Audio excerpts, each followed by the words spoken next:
en recevant M. Laurent Nunez, ministre de l'Intérieur, pour évoquer l'exécution budgétaire de la mission sécurité. Monsieur le ministre, vous avez la parole.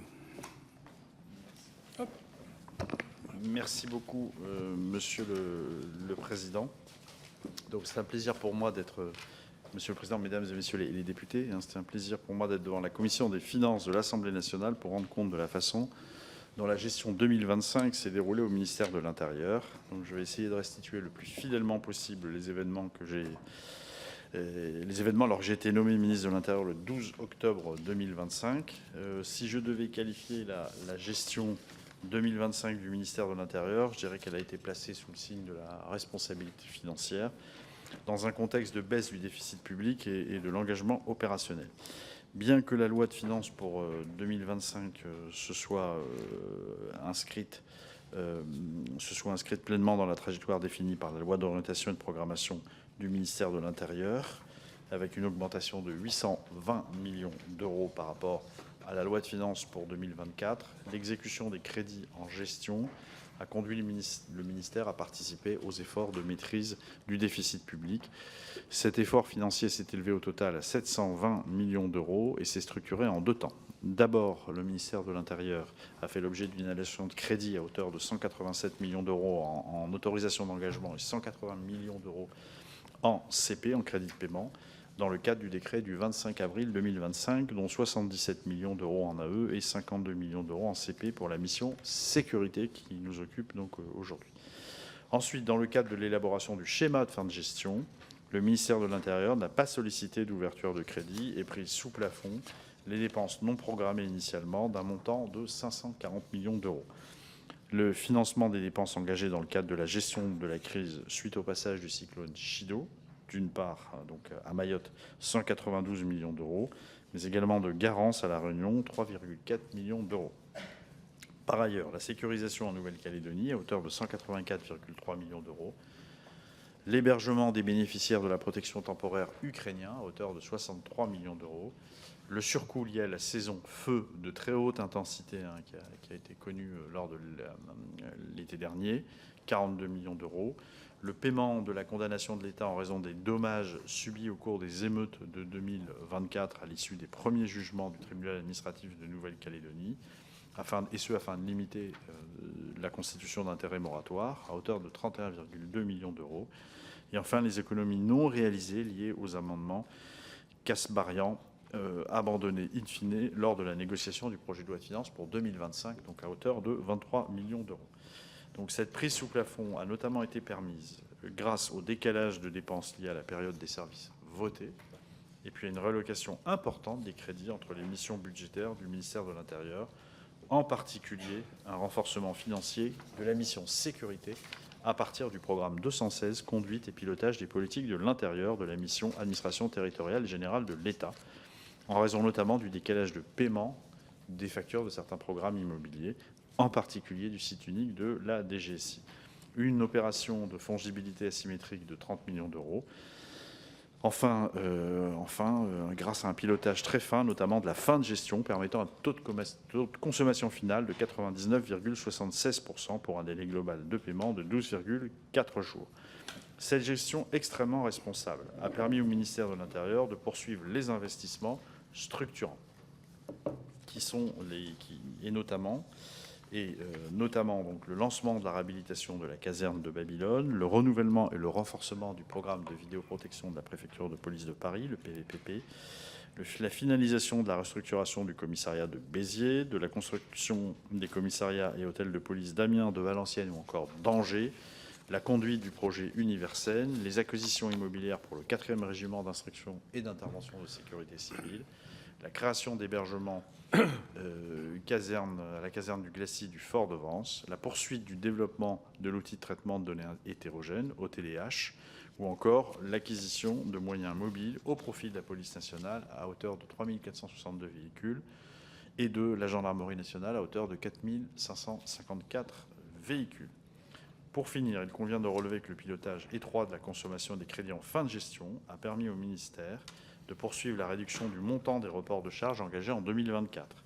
Ce volume représente 123,6 millions fin 2025 contre 132,4 fin 2024, soit une baisse de 6,6%, ce qui correspond eu égard à l'importance du budget du ministère à un niveau frictionnel. Je souhaiterais finir mon propos introductif en vous disant quelques mots sur l'exercice financier actuellement en cours. Pour mémoire, le budget de l'Intérieur s'élève en 2026 à 24,6 milliards d'euros, soit une augmentation de 419,5 millions d'euros par rapport à la loi de finances pour 2025 et un schéma d'emploi qui a été arrêté à 1610 ETP.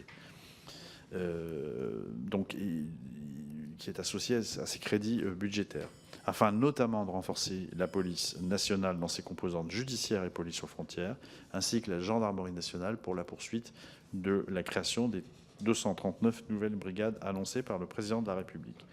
Le lancement de la gestion 2026 a de nouveau été marqué par le régime des services votés, conduisant ainsi le ministère à faire preuve de maîtrise dans les dépenses, ce qui s'est traduit par des avis favorables du contrôleur budgétaire et comptable ministériel, permettant la mise à disposition de 25% des crédits autorisés nécessaires à la couverture des besoins initiaux du ministère.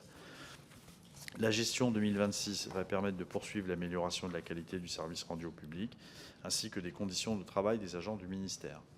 Je pense notamment au plan d'investigation que j'ai annoncé le 26 février dernier, à l'acquisition prochaine de 2 nouveaux Canadair, à la poursuite du renforcement de l'immobilier de la gendarmerie nationale avec la poursuite des travaux préparatoires à la réhabilitation du site de Satory, ou encore à la réhabilitation de la caserne de Chauny. La poursuite du plan CRA avec l'engagement des CRA de Wassel et de Béziers, ou encore l'engagement de projets immobiliers de la police nationale tels que les hôtels de police d'Aulnay-sous-Bois et d'Épinay-sur-Seine pour la Seine-Saint-Denis ou encore de Sarcelles pour le Val d'Oise. La gestion 2026 sera également marquée par des dépenses exceptionnelles, à savoir à ce stade la sécurisation du G7 à Évian du 15 au 17 juin prochain, ainsi que la poursuite de la sécurisation à haut niveau de la Nouvelle-Calédonie. En raison de la situation internationale et du soutien nécessaire au secteur impacté, notamment par l'augmentation des prix du carburant, des mesures de régulation budgétaire sont à l'étude et seront prochainement communiquées pour ce qui est donc du PLF 2026. Voilà, Monsieur le Président, ce que je voulais vous dire. En rappelant que cette gestion 2025, je redis ce que je disais en tout début de mon propos, elle a été placée à la fois sous le signe de la responsabilité financière et néanmoins d'un engagement opérationnel maintenu à haut niveau. Voilà, Monsieur le Président. Merci, Monsieur le Ministre. Bien, on va commencer. On a une formulation maintenant qui a un peu changé, c'est-à-dire on a entre les rapporteurs, présidents, 10 minutes, puis les principaux groupes, où on vous pose des questions, on vous donne la réponse, on pose des questions, le tout devant tenir dans 10 minutes. Donc avec des réponses, si possible, calibrées à peu près dans le temps des questions. Alors je commence, j'en ai 4 pour ma part. Ma première question porte sur la sécurité civile et la lutte contre les incendies.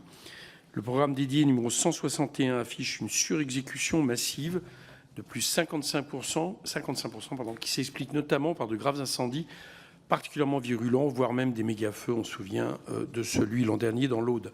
Pour y faire face, vous avez dû dépenser 123,3 millions d'euros de crédit en plus de ce qui était prévu dans le budget, allant même au-delà de la réserve de précaution. Le problème, ce n'est évidemment pas d'avoir dépensé pour faire face aux besoins, ça c'est nécessaire bien entendu. Le problème, selon moi, c'est que le budget initial n'était pas suffisant et que ces 55% de surdépenses en sont la preuve. Alors que notre pays connaît, je cite Météo France, un épisode de chaleur inédit, historique et exceptionnel qui ne devrait pas s'arrêter là, puisque nous sommes dans une année de super Niño, sans même compter la question du réchauffement général. J'aimerais avoir votre éclairage sur les points suivants. Qu'est-ce qui exactement explique les 55% de surdépenses l'an dernier? Est-ce exclusivement lié aux incendies? Est-ce lié à un épisode caniculaire en particulier, vu qu'il y en a eu plusieurs? Qu'est-ce qui nous garantit que les moyens budgétaires en 2026 vont être suffisants et qu'on ne va pas faire face au même problème? Parce qu'à la fin, si vous voulez, si ça s'accumule, ça posera un problème de sincérité budgétaire sur cet aspect-là des choses. Je vous passe la parole. Moi, Monsieur le Président, j'ai un surcoût. Moi, j'ai un surcoût de 42 millions au dossier lié au feu de forêt. C'est vrai qu'on a été confronté à une saison de feu à très haute intensité. Pour mémoire, je rappelle qu'on a eu 16 300 feux en 2025, dont 17 principaux qui ont été supérieurs à 100 hectares. Et au total, 3400 hectares ont été détruits. Près du tiers de cette superficie est due au seul incendie de Ribaute dans l'Aude. Sur le surcoût donc, qui est de la saison du feu élevé, on budgète un niveau de saison d'intensité moyenne au regard de la saison passée. Voilà, donc là, on était confronté à un épisode important d'incendie et de feux de forêt qui explique le surcoût que vous chiffrez. Voilà.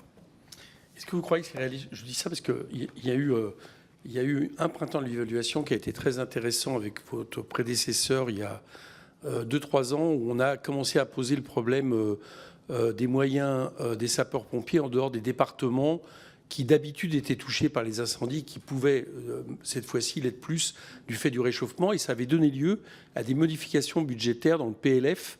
Est-ce que vous croyez que tout ça est réaliste par rapport à ce qui est en train de se passer? Et malheureusement, là encore, pas seulement dans les départements d'habitude concernés par les incendies.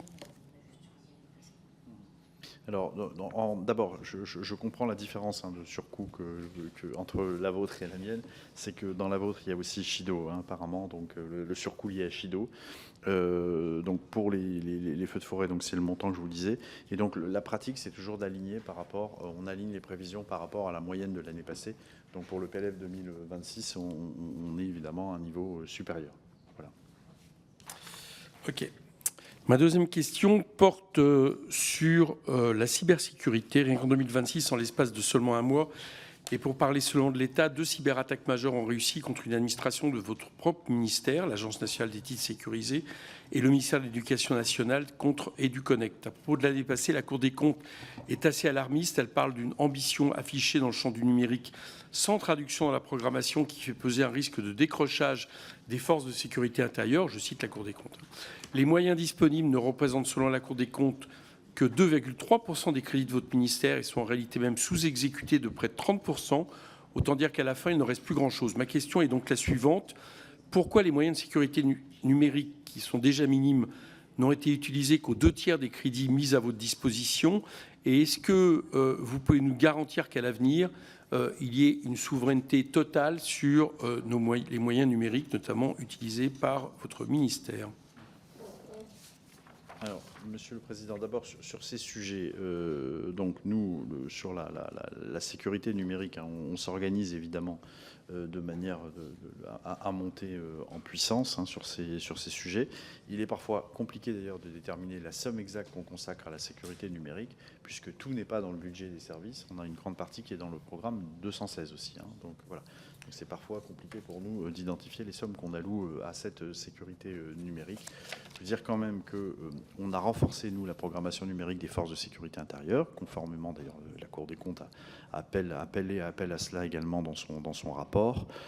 Et on a mis en place différents outils de pilotage, dont la création d'un SGA dédié à la sécurité numérique. Il est important par ailleurs aussi de souligner 2 choses que je voudrais dire sur ces sujets numériques. La programmation est toujours plus compliquée.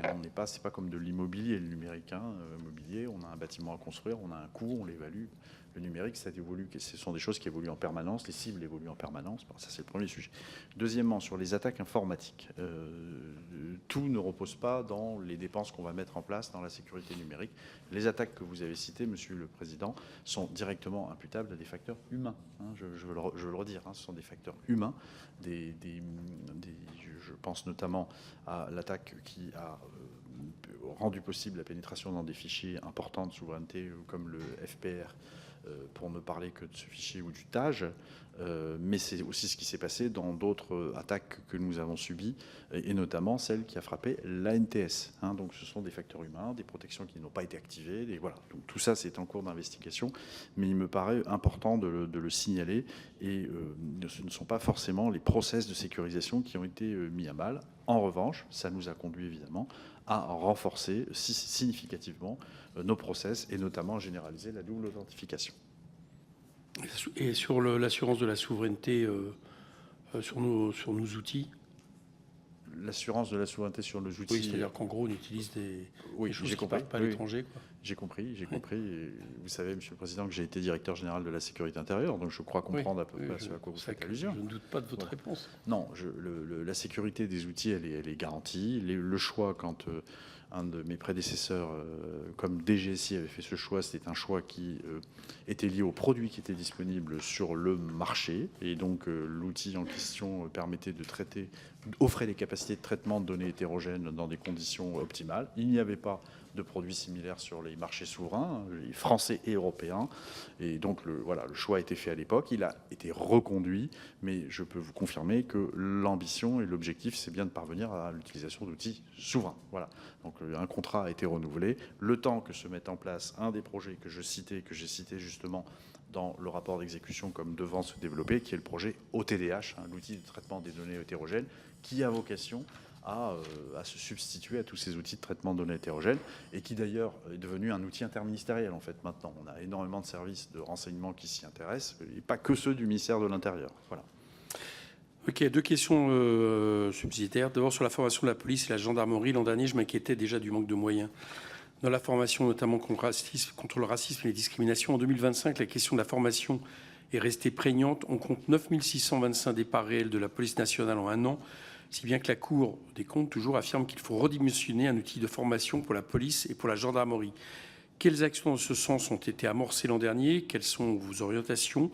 Et j'ajouterai une question à la question. Le projet de loi repoussé à l'automne 2026, qui est censé élargir les compétences des maires et des polices municipales, sur lequel, pour ma part, je m'oppose, mais ce n'est pas là la question, ne risque-t-il pas d'aggraver cette tendance au départ au sein de la police nationale, migrant vers des polices municipales?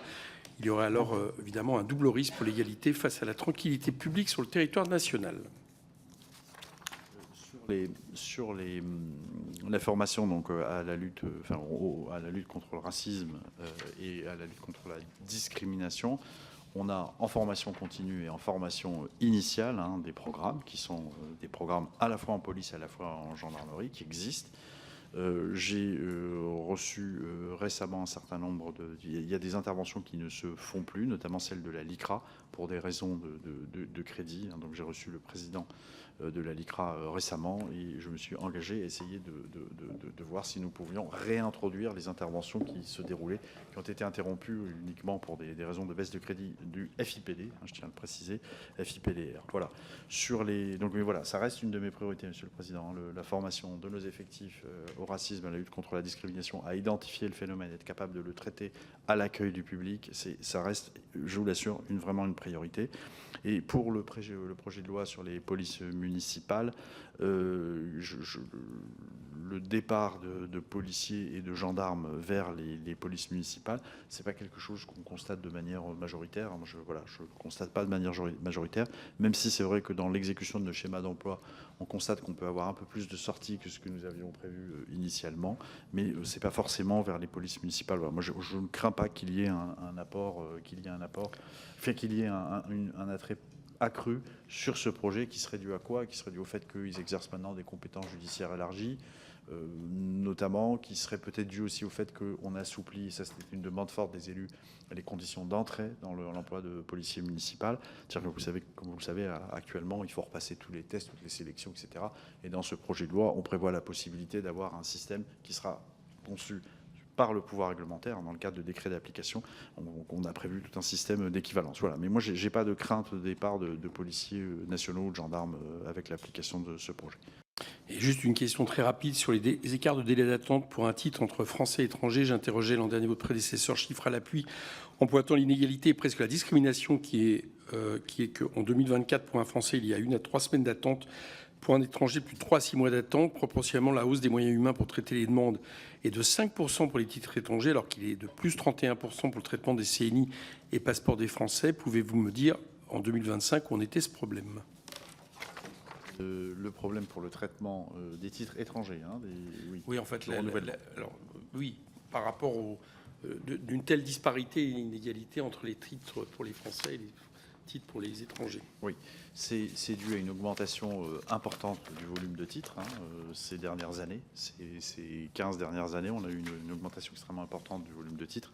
On est à peu près 4,5 millions de titres actuellement. On était à un peu moins de 3 il y a encore en 2012. Donc, changement du système aussi d'AGDREF qui passe progressivement à l'ANEF. Donc il y a toute une mutation, un transfert qui se fait. Et l'augmentation du nombre de titres délivrés a été supérieur à l'augmentation des effectifs. au ministère de l'Intérieur. Ça, il faut avoir l'honnêteté et le courage de le reconnaître. Et donc, nous avons réajusté progressivement dans les différents PLF le volume d'emploi. C'est ce qui avait d'ailleurs été fait encore en 2025, ou par des redéploiements. En 2025, on n'avait pas au schéma d'emploi, de création d'emplois de policiers, de gendarmes, comme on l'a en 2026, et on avait créé une centaine d'emplois par redéploiement, 101 pour être précis, par redéploiement, donc c'est ce qu'on a fait. Mais surtout, j'ai pris le problème à bras-le-corps, désormais, puisque je considère que ça n'est pas normal. Les délais que vous avez cités, Monsieur le Président, sont les bons. On a dépassé les 100.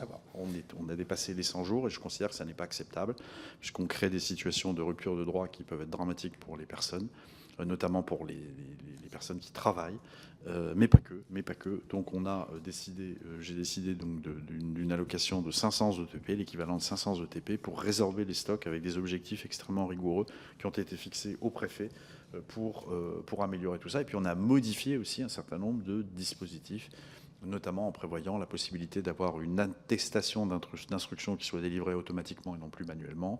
Et on a allégé la présentation des dossiers autant que faire se peut, tout en maintenant un dispositif quand même de sécurité d'assez haut niveau. Mais on a allégé un certain nombre de pièces justificatives, on a espacé l'obligation de fournir des données biométriques. Voilà, il y a eu tout un plan de renouvellement qui a été mis en œuvre ces dernières semaines. Merci. Même exercice pour Mme Constante Le Grip, qui est rapporteur spécial des crédits police nationale, gendarmerie nationale, sécurité, éducation routière, contrôle de la circulation et du stationnement routier pour cette mission budgétaire, qui a la parole pour un temps global de 10 minutes. Merci, Monsieur le Président. Monsieur le Ministre, mes chers collègues, je vais concentrer mon propos sur l'exécution en 2025 des crédits de la mission sécurité, donc le programme police nationale, le programme gendarmerie nationale et le programme sécurité routière. Alors, l'année 2025 fut la 3e année de mise en œuvre de la loi d'orientation et de programmation du ministère de l'Intérieur, dite LOPMI, et conformément à la programmation, la loi de finances initiale pour 2025 avait ouvert des crédits en hausse pour la mission sécurité, plus 2,7% en autorisation d'engagement et plus 3,9% en crédit de paiement. C'était un peu moins que l'année précédente, mais ça continue à être dans la dynamique prévue par la programmation. À cette hausse de la programmation budgétaire 2025 correspond effectivement une hausse dans l'exécution des deux principaux programmes que je rapporte, les programmes gendarmerie nationale et police nationale. Alors, le programme sécurité routière, qui ne représente que 0,23% des crédits de la mission sécurité, lui, est un peu le parent pauvre, entre guillemets, enfin reste en deçà de l'objectif fixé par la loi de programmation. J'aurai peut-être l'occasion d'y revenir. Alors, les trois programmes ont totalisé 24,8 milliards d'euros de crédits paiement exécutés en 2025, contre 24,5 milliards d'euros en 2024, soit une hausse de 1,2%. En autorisation d'engagement, la hausse s'élève à 3,2%.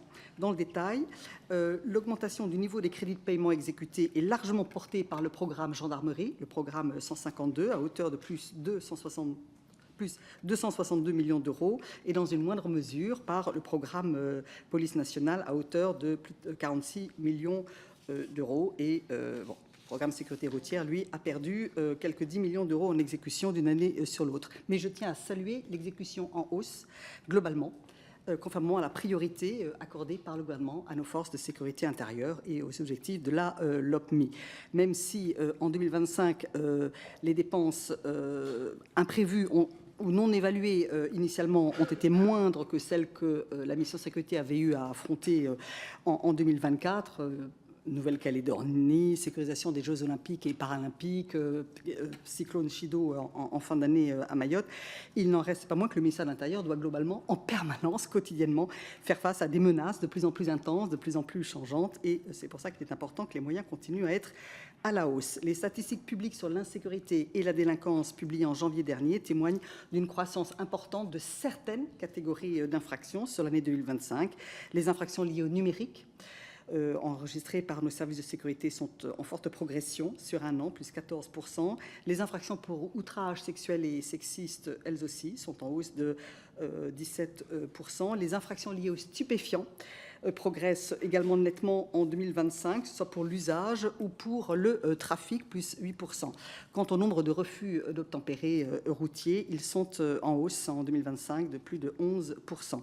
À cette tendance de fond s'ajoute bien entendu la lutte contre la criminalité organisée, le maintien de l'ordre ou encore la gestion des crises.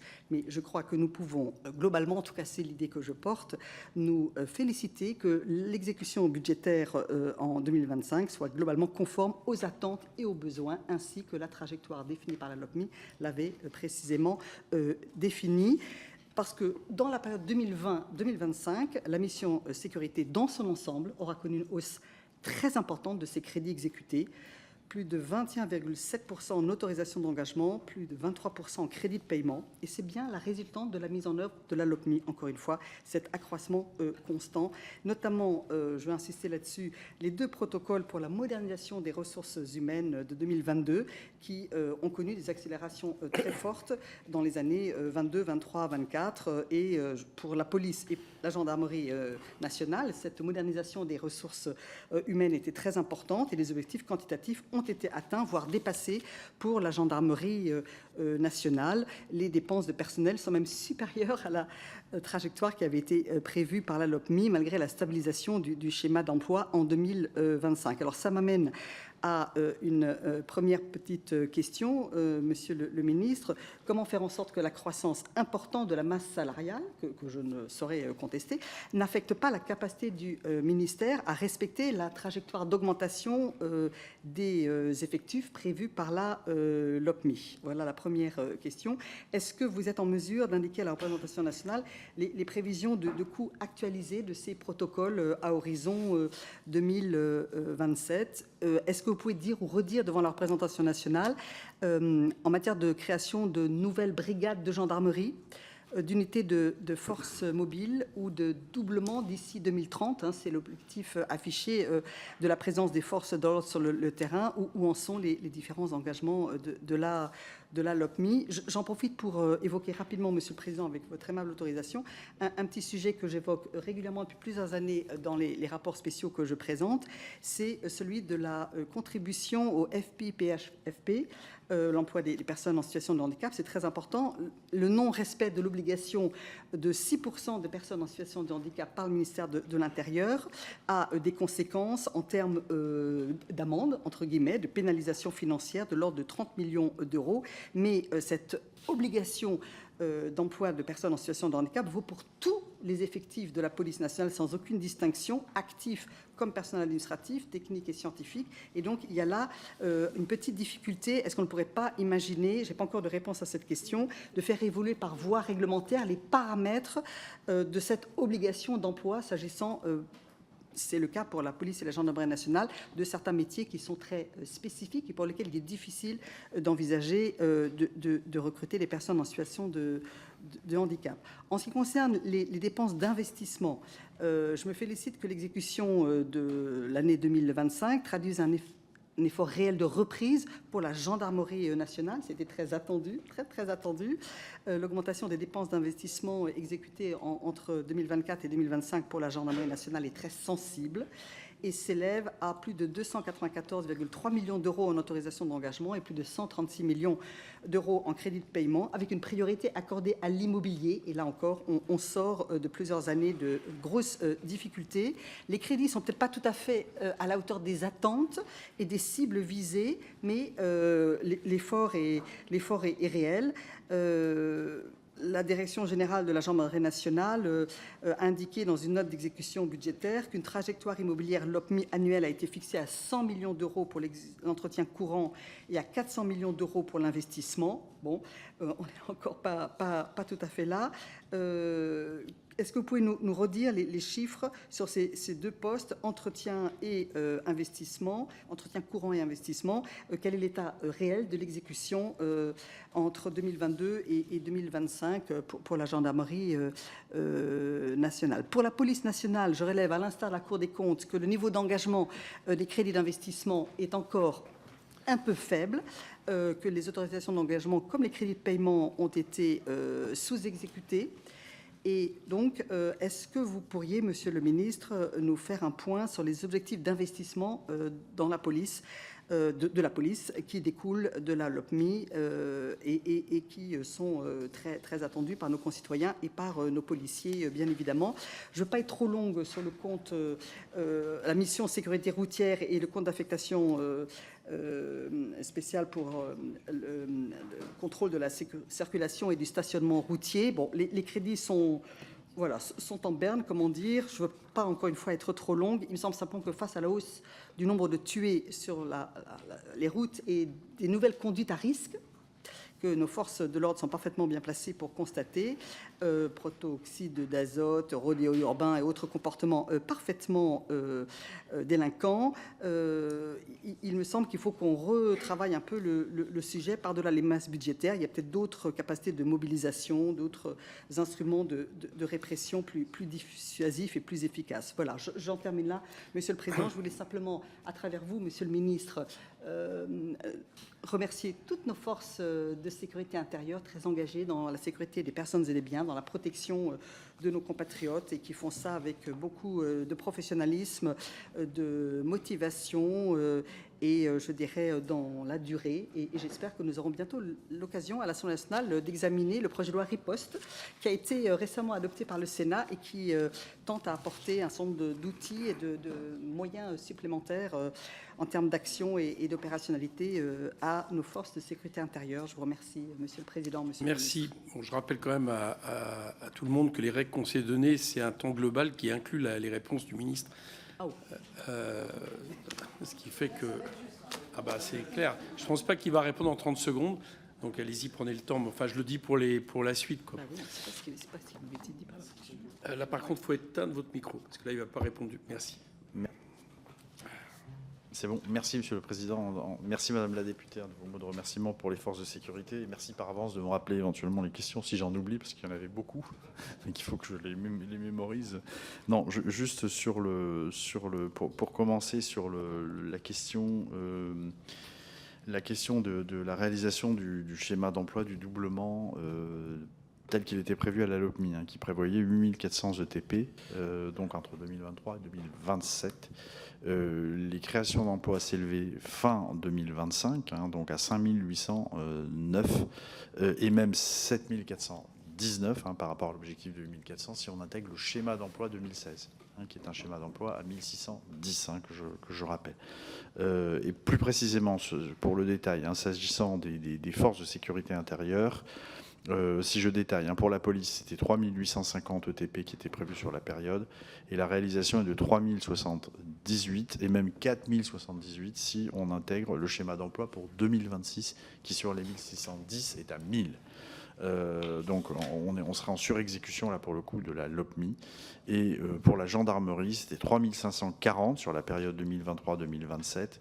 Et on est à 2022 ETP réalisés sur la période et 2422 si on intègre le schéma d'emploi pour 2026 qui est à 400. Alors voilà pour ce qui est des emplois réalisés par rapport à la LOPMI. Alors étant entendu que justement transition pour les programmes dont vous avez parlé, les 400 dont je viens de parler pour la gendarmerie sont destinés à la poursuite du programme et du plan des 239 brigades. Donc on en a créé à peu près environ 80 en 2024. En 2025, ça a été une année blanche. En 2026, c'est 58 qui sont prévus. Et donc avec ces 400 emplois. Voilà, évidemment, je compte bien me battre pour continuer ce programme puisqu'il reste 101 unités, 101 brigades de gendarmerie à créer. Concernant l'objectif donc de doublement finalement donc des effectifs sur la voie publique, voilà, il faut y ajouter également les efforts qui ont été faits en matière de réserve opérationnelle. Je le signalais, on a des efforts importants qui ont été faits en matière de réserve opérationnelle qui vont être portés de 6 000 à 40 000 personnels en 2030 pour la police nationale, mais également les efforts qui vont être faits par la gendarmerie nationale, qui est déjà à un plus haut niveau en matière de réserve, puisqu'on est déjà en gendarmerie un volume de près de 40 000 en fait en 2025, mais l'objectif c'est d'arriver à 50 000 en 2030. Donc 40 000 en police, 50 000 en gendarmerie pour l'objectif 2030, donc ce qui est évidemment extrêmement important. Voilà pour les effectifs. Donc sur le schéma d'emploi, Donc voilà, on s'y tient et on arrive à maintenir un volume assez élevé. Alors, justement, sur l'évolution des crédits T2 par rapport au hors T2, donc c'est une question que vous posiez. Donc, en raison du poids de la masse salariale du ministère de l'Intérieur, c'est vrai qu'il est devenu assez habituel de dire que le ministère subit un effet d'éviction sur ses dépenses de fonctionnement et d'investissement. En effet, donc, la masse salariale du ministère pour la mission sécurité, elle s'établit à 12,9 milliards en exécuté, ce qui représente une progression de 19% depuis 2020. Pour autant, cette augmentation ne s'est pas faite au détriment des dépenses de fonctionnement et d'investissement, puisque si ces dépenses de T2, elles représentent 83% des crédits consommés en 2020, elles ont été ramenées à 78% en 2025. Il n'y a pas eu, donc on ne peut pas dire qu'il y a eu d'effet d'éviction au contraire même sur les crédits obtenus dans le cadre de la LOPMI, qui ont même permis d'inverser la tendance en privilégiant les conditions d'exercice des missions des FSI. Voilà, les crédits du hors T2 sont passés de 17% du budget des FSI à 22%. Et donc on a stoppé cet effet ciseau qui doit d'autant plus être souligné que l'augmentation de la dépense de la masse salariale a notamment pour origine les protocoles de modernisation des RH que vous avez cités en police et en gendarmerie. Voilà ce que je peux dire là-dessus. Alors sur les dépenses d'investissement en gendarmerie, Perrine, ce que je peux vous dire, c'est qu'on avait bien, donc on a les montants que vous avez cités, 350 millions, 400 millions. Donc c'est un choix que nous avons fait. C'est un choix qui a été fait. Que m'a proposé le DGGN pour investir massivement dans les casernes. Alors, en entretien, en investissement exécuté, on est à 76 en exécuté, non, en gendarmerie. Entretien, voilà, sur l'entretien et sur l'investissement, c'est 295, voilà. Donc c'est 295, pardon, en exécuté sur l'investissement en gendarmerie, et l'entretien c'est 76. Voilà, je le disais. C'est pas grave. Ok, voilà donc là-dessus. Alors en police, sur l'exécuté, on a suivi un bon rythme, même si il nous faut parfois reporter un certain nombre d'engagements. Voilà. Mais on a suivi quand même un bon rythme dans l'engagement, puisque un certain nombre de projets ont parfois été décalés, différés. Je pense notamment des commissariats d'un département que Monsieur le Président connaît bien, la Seine-Saint-Denis, Épinay-sur-Seine, Aulnay-sur-Bois, qui ont été annoncés déjà dans les années 2021, 2022, et qui finalement, on les lance en 2026. Voilà. Donc on a repris en 2026 un nombre important de projets immobiliers. Donc j'ai cité Aulnay-Épinay, il y aura Marseille aussi, Sarcelles, Niort, qui étaient en attente. Donc voilà, on arrive à suivre quand même un bon rythme, je trouve, d'investissement également en police nationale. Je pense qu'au dossier, moi j'ai la liste, je ne vais pas vous égrener la liste de tous les investissements qui ont été réalisés. Concernant la question importante du FIPHFP, donc on doit normalement on doit avoir 6% de personnes qui sont en situation de handicap. Donc ça ne concerne pas, je tiens à le dire, la gendarmerie nationale, qui est sous statut militaire. On est vraiment sous le statut police nationale. Et de ce point de vue, il y a eu un changement en 2019, puisque jusqu'alors, comme vous le savez, la DGPN intégrait les agents qui étaient en situation d'inaptitude dans le calcul du quota. Et maintenant, ça n'est plus possible. Donc, on est tombé à un taux en 2024 de 2,8%, ce qui nous conduit pour la police nationale, à acquitter une contribution de 30 millions d'euros. Donc voilà, il y a toujours une réflexion qui est en cours. La Cour des comptes, d'ailleurs, l'a souligné dans son rapport, en soulignant l'impossibilité structurelle de respecter l'obligation légale, compte tenu des conditions d'aptitude qui sont fixées, compte tenu du fait qu'on ne retient pas pour le calcul du quota les personnes qui sont en situation d'inaptitude. On est structurellement confronté à une difficulté qui nous conduit à poursuivre la réflexion en interministérielle pour essayer de modifier. Voilà, on a toujours ça comme objectif, d'essayer de modifier ce calcul, même si je tiens à dire que la DGPN a fait des efforts importants en matière de politique en faveur du handicap, puisqu'on a connu une augmentation d'emploi de 13% pour augmenter un peu ce taux, mais ça ne nous permet pas d'atteindre le taux de 6%. Voilà. Mais au niveau des personnels, donc techniques, administratifs, scientifiques, la DGPN a fait un effort extrêmement conséquent. Sur la sécurité routière, j'avais la fiche tout à l'heure, je ne l'ai plus, pour vous donner des chiffres précis. Oui, sur l'accidentologie, donc en 2025, la mortalité a progressé de 2025, c'est plus 2% par rapport à 2024. Et elle continue d'augmenter sur les 4 premiers mois de 2026. On est à plus 8%, 1036 décès depuis sur les 4 premiers mois, avec toujours des facteurs de vitesse d'alcool qui nous ont conduit à prendre des dispositifs quand même de renfort du dispositif répressif avec la création de l'homicide routier par le décret du 9 juillet 2025.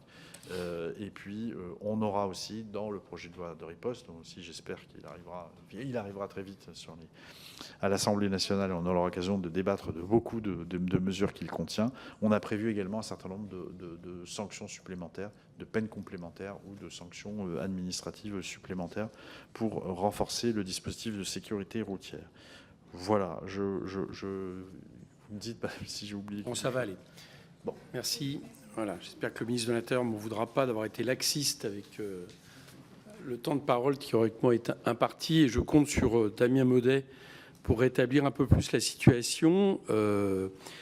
Donc, qui est rapporteur spécial des crédits sécurité civile pour cette mission budgétaire, et donc de revenir à rapprocher à nouveau du temps global de 10 minutes, y compris les réponses. Merci, monsieur Maudet. Merci, Monsieur le Président, Monsieur le Ministre, chers collègues. Je m'adresse à vous également au nom de ma co-rapportrice Sophie Pantel, qui est malheureusement retenue en séance. Nos sapeurs-pompiers n'ont peut-être jamais été autant mobilisés sur les dernières années. Les interventions augmentent largement alors que les effectifs stagnent et que tout le système ne tient que sur le dévouement personnel des sapeurs. L'année écoulée, nos sapeurs-pompiers ont fait face à des événements climatiques très intenses, vous l'avez dit, Monsieur le Ministre, à La Réunion, à Mayotte, à Marseille, puis on a eu le plus grand incendie depuis les années 50 dans l'Aude. Tout cela en plus de leur mission pour pallier les défaillances du système de santé qui augmentent. Et comme nous vous avions alerté, les budgets alloués pour 2025 étaient manifestement insuffisants parce qu'il y a eu en effet 126 millions d'euros de surcoût, tout intempéries compris. Alors, quand on voit le budget pour 2026 et le fait que le gouvernement fait le choix de baisser les budgets, c'est l'incompréhension totale, Monsieur le Ministre. En effet, vous avez fait le choix d'une baisse de 25% par rapport aux ouvertures de crédits de paiement réalisées en 2025. De même pour les autorisations d'engagement, lorsque l'on enlève la commande des 2 Canadair qui ont finalement été commandés après avoir été annulés, c'est en vérité 75 millions d'euros de baisse pour les pompiers en 2026 pour le budget structurel. Tout cela sans compter que les budgets des départements qui financent les services d'incendie et de secours sont extrêmement contraints et que tous les syndicats ont fait un courrier à Monsieur le Premier ministre pour alerter sur les conditions de travail de plus en plus difficiles. Et cela s'ajoute aussi à la déception quant au trimestre de retraite, le fait que les sapeurs-pompiers volontaires attendaient 3 trimestres de retraite au bout de 10 ans et que finalement la mesure a été largement amoindrie avec un seul trimestre au bout de 10 ans et 3 maximum sur une carrière. Monsieur le ministre, alors que nous traversons une vague de chaleur historique, que cet été, comme l'été dernier, et peut-être comme les prochains étés, le pays pourrait être touché par des méga-feux de plus en plus violents, comment vous pouvez expliquer aux sapeurs-pompiers que vous avez fait le choix de diminuer les budgets pour 2026 ? Autre question, sur 2025, seulement 70% de l'enveloppe dédiée au pacte capacitaire ont été consommés. Pouvez-vous nous expliquer pourquoi ? Également, la DGS-CGC a indiqué qu'il n'y aurait pas de nouveau pacte conclu. Est-ce qu'on peut penser que les services d'incendie de secours sont suffisamment équipés ou va-t-il y avoir de nouveaux pactes capacitaires qui pourront être conclus ? Nous souhaitons également vous interroger, Monsieur le Ministre, sur les pistes de financement pour la sécurité civile. Lors du Beauvau de la sécurité civile, il a été dit que le financement était à bout de souffle. Qu'en est-il aujourd'hui des pistes de financement ? Vous avez évoqué tout à l'heure, lors des questions au gouvernement, des pistes. Pouvons-nous avoir quelques lumières sur ces pistes ? Et qu'est-il devenu également du grand projet de loi de modernisation de la sécurité civile qui avait été promis en 2026 ? Et enfin, dernière question au sujet de la flotte aérienne de sécurité civile qui fait suite à notre précédent rapport sur le sujet. Le renouvellement de la flotte de Canadair est un sujet de préoccupation majeur. Si 4 nouveaux appareils ont été commandés au constructeur canadien de Havilland, leur livraison ne devrait pas intervenir avant 2030, voire 2032. Monsieur le ministre, avez-vous des informations quant au calendrier de livraison de ces appareils ? Qu'en est-il des projets européens et notamment français d'avions bombardiers d'eau qui nous permettraient de retrouver une souveraineté industrielle et opérationnelle en la matière ? Nous consacrons désormais chaque année plus de 30 millions d'euros à la location d'aéronefs, ce qui vaut à un demi-Canadair. Quels investissements comptez-vous réaliser afin de disposer d'une flotte patrimoniale à la hauteur des défis auxquels les acteurs de la sécurité civile doivent désormais faire face ? Merci, Monsieur le Ministre. Monsieur le Ministre. Oui. Alors, sur l'ensemble de ces questions, donc la baisse Le raisonnement qui consiste à sortir le budget, en réalité, il augmente. Le budget augmente. Donc, pour la sécurité civile, le programme. Et on ne peut pas sortir les Canadair et considérer que le budget s'effondre. Sur les questions que vous avez posées. Donc, évidemment, j'ai bien connaissance du courrier que les syndicats ont envoyé au Premier ministre, qui demande effectivement qu'on puisse mettre en œuvre le plus rapidement possible maintenant les mesures du Beauvau de la sécurité civile, ce qui me permet de vous répondre en fait sur le projet de loi qui en est très directement issu, qui est en cours de préparation. Nous sommes sur les écritures. Il y a un certain nombre de dispositions qui pourraient être introduites dans des textes séparés, qui seraient distincts du projet de loi. C'est notamment les sujets qui portent sur le financement, qui pourraient être portés dans un projet de loi de finances, mais on discute actuellement avec les financeurs, et notamment l'Association des maires de France, l'Association des départements de France, et donc les financeurs, pour essayer de dégager des pistes de réflexion sur le financement des SDIS, dont les dépenses en cumulé ont dépassé les 6 milliards et donc qui est évidemment extrêmement élevé.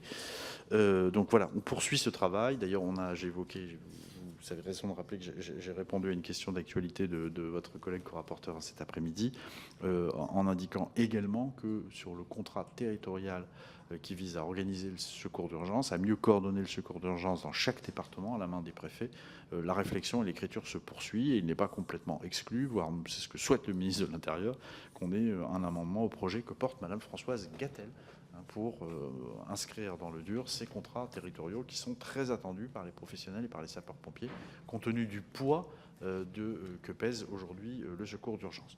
Sur le pacte capacitaire, qui avait été annoncé en 2022 par le président de la République avec une enveloppe de 150 millions d'euros. Donc dans le cadre des pactes capacitaires feux de forêt, ces 150 millions constituent un levier significatif pour permettre aux SDIS d'acquérir des engins.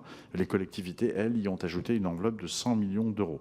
Donc ils ont été engagés en 2023, donc les CP se sont élevés à 103,4 millions d'euros à fin 2025. Les derniers paiements aux SDIS sont en fonction des livraisons échelonnés en 2029. Donc le pacte capacitaire a permis l'acquisition, je veux le rappeler, de 1083 engins, dont 584 camions citernes feu et 136 camions citernes feu super. Donc dit CCFS. Le pacte capacitaire a permis de monter en gamme des véhicules et des économies d'échelle par la massification des achats et la standardisation qui en a résulté, notamment au niveau des cahiers des charges. Donc voilà, les économies générées sont évaluées à peu près à 25 millions d'euros. Sur ce qui vous a été dit par le directeur général de la sécurité civile et de la gestion des crises, sur le fait qu'il renouvelle ou pas le pacte capacitaire, voilà, c'est une réflexion qui est en cours dans le contexte budgétaire qui est le nôtre, qui est un contexte extrêmement contraint. Voilà, donc le pacte se poursuit à date, en tout cas pour le pacte initial de 2022. Sur les dates de Canadair, alors les Canadair, je rappelle qu'on en avait eu 2 qui avaient déjà été financés sur des crédits européens. Et au PLF 2026, on a l'engagement qui est prévu de 2 Canadair. Vous redire, monsieur le député, que la flotte de nos bombardiers d'eau, elle est composée de 12 Canadair. Et nous avons un âge moyen des Canadair qui est de 26 ans. Donc, dans le cadre de la coopération européenne, nous avons mené des négociations avec un certain nombre d'États membres qui ont conduit à commander en 2024 2 Canadair pour un montant global de 182 millions d'euros. Et leur livraison, là, pour répondre précisément à votre question, est prévue en 2028. Là, nous avons prévu donc 2 nouveaux Canadair qui sont inscrits au PLF 2026 pour un montant de 207 millions d'euros. Et donc, la livraison sont attendues en 2032-2033. Voilà. Donc, je rappelle d'ailleurs que sur la réflexion est en cours sur le renouvellement de la flotte. Ensuite, vous avez évoqué d'autres industriels de l'aéronautique qui produisent des engins, enfin des aéronefs identiques. On a eu l'occasion d'adresser un certain nombre de lettres d'intérêt à certaines sociétés, dont j'ai la liste, elles sont 3. On a adressé un certain nombre de lettres d'intérêt et donc nous réfléchissons évidemment au renouvellement complet de la flotte. Voilà. Pour la saison, hein, je rappelle qu'on dispose donc de 12 Canadair. On a aussi un certain nombre d'appareils Beach, on a des Dash aussi également. Et comme vous le savez, on loue un certain nombre d'hélicoptères et d'avions. Hein, donc à hauteur, donc c'est 10 hélicoptères et 6 avions qu'on loue et qui peuvent tantôt être projetés donc de l'eau, du matériau, des produits ou des produits spécifiques. Voilà ce que je peux vous dire, hein, monsieur le député. Monsieur Ah le oui, il y a les actes. rapporteur général. Merci, Monsieur le Président. Monsieur le Ministre, avant de poser des questions sur le poids des dépenses de personnel, j'aimerais revenir sur l'interrogation du Président concernant Palantir, le contrat Palantir qui a été reconduit. Est-ce un problème, une question d'ordre technique ou financière? Autrement dit, est-ce qu'ici, à la Commission des finances, si nous avions plaidé pour des crédits supplémentaires, vous auriez été en capacité, enfin vos services auraient été en capacité de choisir une solution souveraine? Non, c'est absolument pas une question de crédit, c'est une question de capacité des opérateurs à répondre à un cahier des charges qui a été fixé, qui est en cours de discussion. C'est vraiment un problème technique qu'on a rencontré dès l'origine. Maintenant, j'aimerais vous revenir sur les questions des poids des dépenses de personnel. Première question sur le stock d'heures supplémentaires qui a été accumulé par la police nationale, non récupéré. Est-ce que vous avez eu, quelle est sa valeur comptable, valorisation comptable, et quelle est son évolution récente? Sur le stock, ce que je peux vous dire, attendez, je reprends ma fiche police. On a poursuivi l'effort de résorption du stock d'heures complémentaires. Je vais vous dire à quel niveau, lorsque j'aurai trouvé ma fiche police sur l'exécuté, puisque c'est quelque chose qu'on a poursuivi. On a fait diminuer le stock en 2025 de près de 4 millions d'heures. Pour un montant, ça nous a coûté 56,1 millions. Donc on a poursuivi cet effort. Et alors justement, c'est la question que je vais vous répondre. On va trouver la réponse sur le stock total. Depuis qu'on a commencé à résorber ce stock, il y a maintenant plusieurs années, hein, à l'époque avec monsieur Gérald Darmanin et même déjà Christophe Castaner. Attendez, parce que là, vous n'êtes pas enregistré. Allez-y. Sur la question du poids des dépenses de personnel, donc depuis 2017, elles ont augmenté, à la fois des recrutements et la hausse des rémunérations. Et la Cour des comptes a indiqué que le coût moyen par ETP avait augmenté de plus de 20%, ce qui est évidemment très important. Donc ma question est, est-ce que cette augmentation de 20% se traduit dans les faits en termes d'efficacité du service public? Et est-ce que vous avez des critères pour dire, au fond, on paye mieux et donc on a un meilleur service? Et deuxièmement, sur l'attractivité des métiers. Est-ce que vous avez des éléments pour juger de cela? Sur l'efficacité de l'action publique en matière de police, elle se juge. Il y a plusieurs critères. Il y a deux indices. Il y a l'impact que ça a sur la délinquance, évidemment.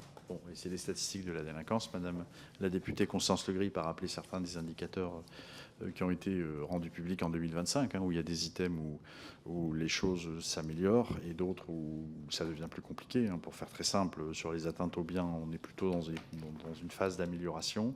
Même si les cambriolages, les vols de voitures, etc., on est sur des baisses continues. Et sur les atteintes physiques aux personnes, on a des augmentations. Voilà, on a des augmentations notamment sur les violences gratuites. Voilà, il faut que je coupe. Donc, considérez-vous, Monsieur le Ministre, que cette augmentation importante depuis 2017 se traduit par une amélioration du service rendu au public? Très bien. Je poursuis mon raisonnement. La réponse est oui. Enfin, on a donc les statistiques de la délinquance, donc sur les atteintes aux biens qui sont en amélioration. Sur les violences aux personnes, pas forcément.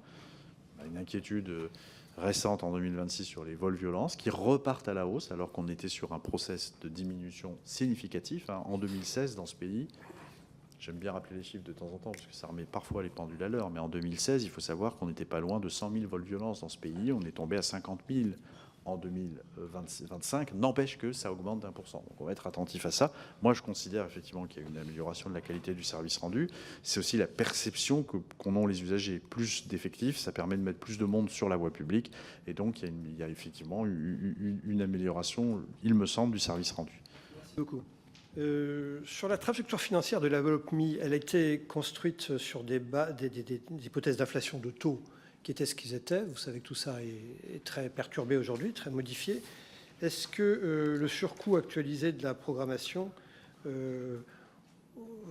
été évalué et quel est son effet sur l'efficacité de ce programme?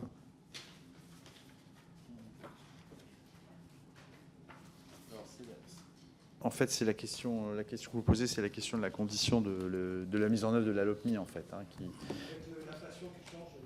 Oui, alors donc en vous donnant les grandes marges, les grands ordres de grandeur sur la LOPMI, donc 2023, qui prévoyait l'octroi de 15 milliards de crédits supplémentaires sur 5 années, mais on a dû enregistrer sur ces sommes un certain nombre de dépenses qui sont venues impacter cette LOPMI, et notamment la prise en compte de l'inflation, qui s'est traduite à hauteur de 1,6 milliard d'euros.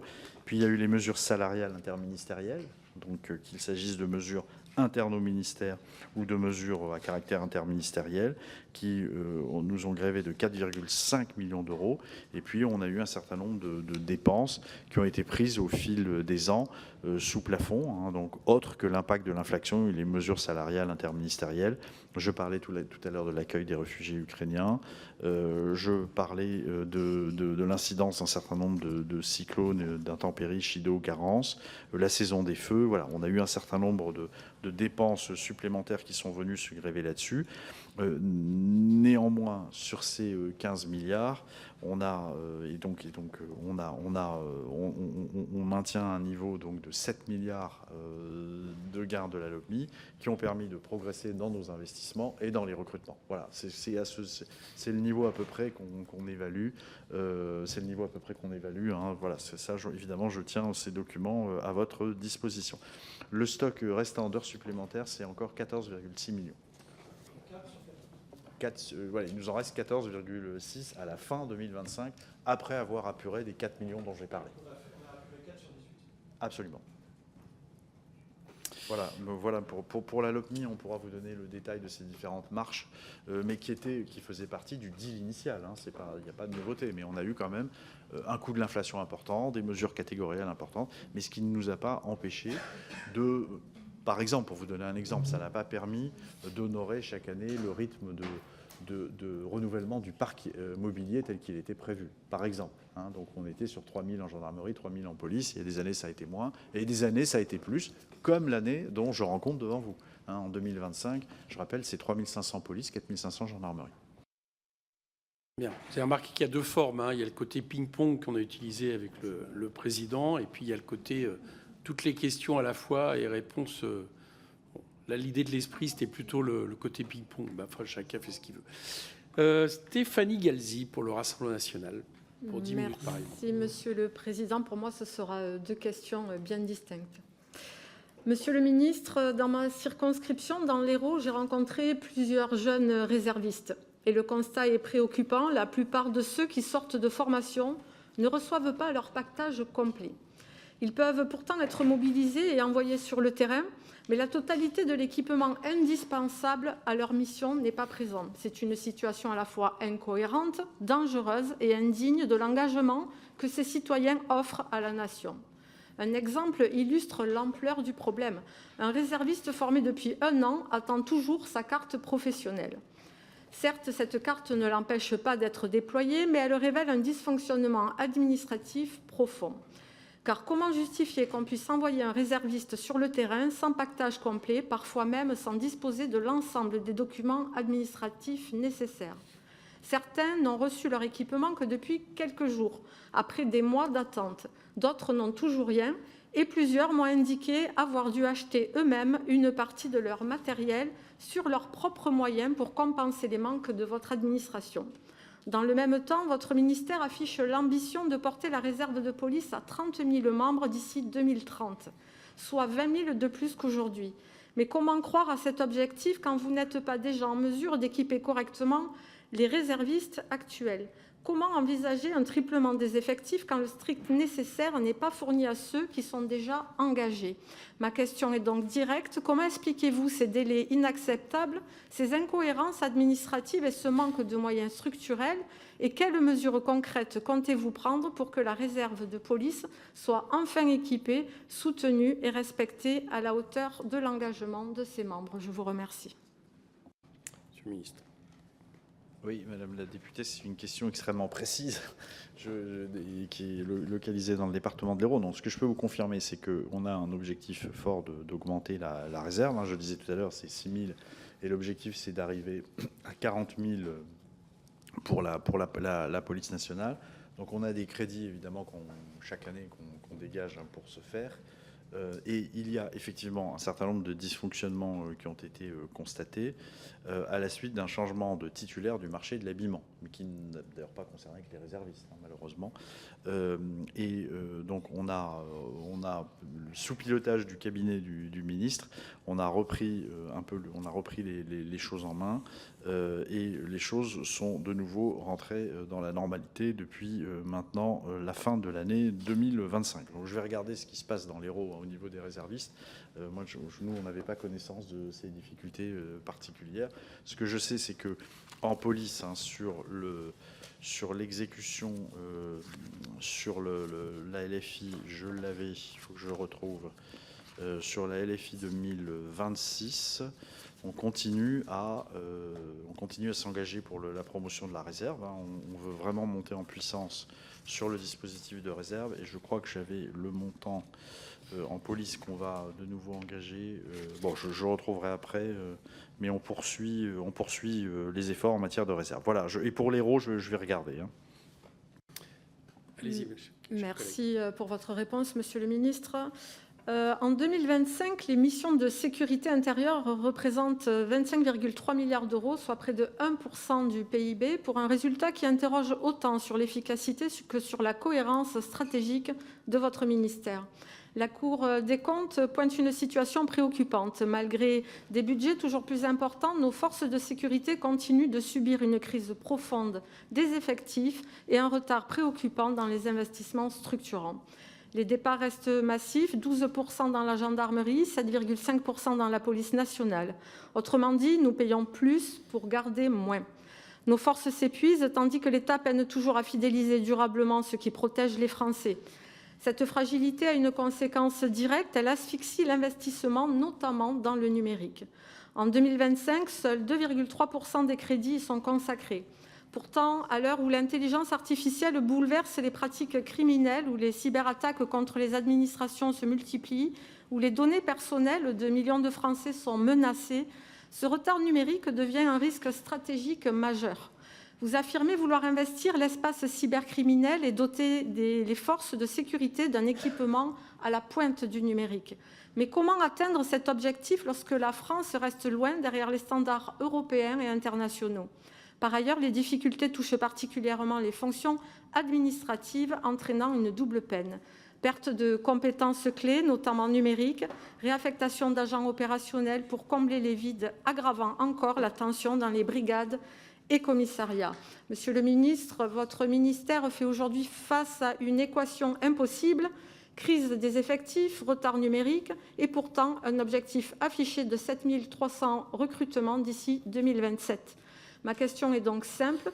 Comment comptez-vous réorienter vos priorités budgétaires afin de renforcer durablement l'attractivité de nos forces de sécurité, sécuriser les compétences indispensables et garantir enfin les moyens nécessaires au rattrapage numérique de nos forces de sécurité, sans quoi vos objectifs de recrutement et de modernisation resteront des slogans? Je vous remercie. Merci, monsieur le ministre. Non, sur la crise des effectifs que vous évoquez, on continue à recruter à bon rythme, sans aucune difficulté. Le gardien de la paix, il en rentre en école très régulièrement. Il n'y a pas de difficulté particulière là-dessus pour réaliser les recrutements, comme je le disais, en donnant le chiffre de réalisation par rapport à ce qui était prévu pour la LOPMI. On a des difficultés d'attractivité sur certaines filières qui sont évidentes, qui sont bien identifiées, et notamment la filière judiciaire, donc où on a lancé un plan de renfort de cette filière d'investigation qui s'est traduit par la création d'indemnités nouvelles, donc d'indemnités nouvelles, d'ailleurs nous sommes parmi les seuls sur ce PLF à avoir ce type d'indemnité. Et puis surtout, on crée des emplois supplémentaires pour la filière judiciaire, pour de nouveau la rendre attractive, notamment dans les filières qui luttent contre les violences intrafamiliales. Voilà, ça me paraît extrêmement important. Et évidemment, la criminalité organisée. Sur le numérique, on met un certain nombre de moyens. Encore une fois, c'est toujours compliqué de les identifier. C'est pas toujours simple, parce qu'ils sont un peu dispatchés dans plusieurs programmes, mais on continue à investir énormément dans le numérique. Ça reste pour nous une priorité, à la fois pour sécuriser nos systèmes d'information et pour doter nos effectifs des meilleures technologies. C'est que tous les effectifs sont dotés maintenant d'outils néo, d'outils de communication qui permettent d'accéder aux fichiers sur le terrain, et on continue évidemment à déployer ces outils. On continue d'avoir des investissements à très haut niveau, dont je pourrais évidemment vous donner les montants exacts. Voilà. Donc on continue ces efforts de modernisation en police comme en gendarmerie. Allez-y. Merci, Monsieur le Ministre. Je compte vraiment sur vous pour nos réservistes dans l'Hérault. Ils ont besoin vraiment de soutien pour le matériel. Bien, on continue. Ensemble pour la République, je pense que c'était notre collègue qui a aussi pris la parole. On va passer à la France insoumise avec Scheherazade Bentarki. Merci, Monsieur le Président, Monsieur le Ministre, mes chers collègues. À la lecture de ce budget, une contradiction saute aux yeux. Vous affichez une ambition forte en matière de sécurité. Vous communiquez abondamment sur le renforcement des agents de police et de gendarmes, sur la présence accrue dans les territoires, sur la modernisation du service public de sécurité. Mais quand on regarde l'exécution budgétaire réelle, une autre réalité apparaît, celle d'un État qui gère dans l'urgence, qui sous-investit dans les fondations et qui confond affichage et efficacité. Derrière les annonces et la communication gouvernementale, les mêmes fragilités structurelles persistent, car l'indicateur que vous avez choisi de placer au cœur de votre communication en dit long sur votre conception de la sécurité, une politique davantage tournée vers la visibilité immédiate des forces de police et de gendarmes que vers le renforcement durable de l'efficacité réelle du service public de sécurité. C'est désormais le nombre d'heures de patrouille sur la voie publique. Il est passé de 90 millions en 2023 à 99 millions en 2024, soit une hausse de 10% en un an. La visibilité, soit, mais la visibilité n'est pas la sécurité. Et faire de la présence physique dans la rue l'alpha et l'oméga de votre politique, c'est choisir l'apparence au détriment de l'investissement structurel, celui qui, lui, produit des effets durables. Pour la police nationale, le taux d'élucidation sont globalement orientés à la baisse, alors même que le nombre de victimes de violences physiques et sexuelles est à la hausse. La structure même de ce budget relève votre logique politique. Alors oui, les crédits augmentent, mais ils augmentent surtout pour maintenir sous tension un régime qui est déjà fragilisé.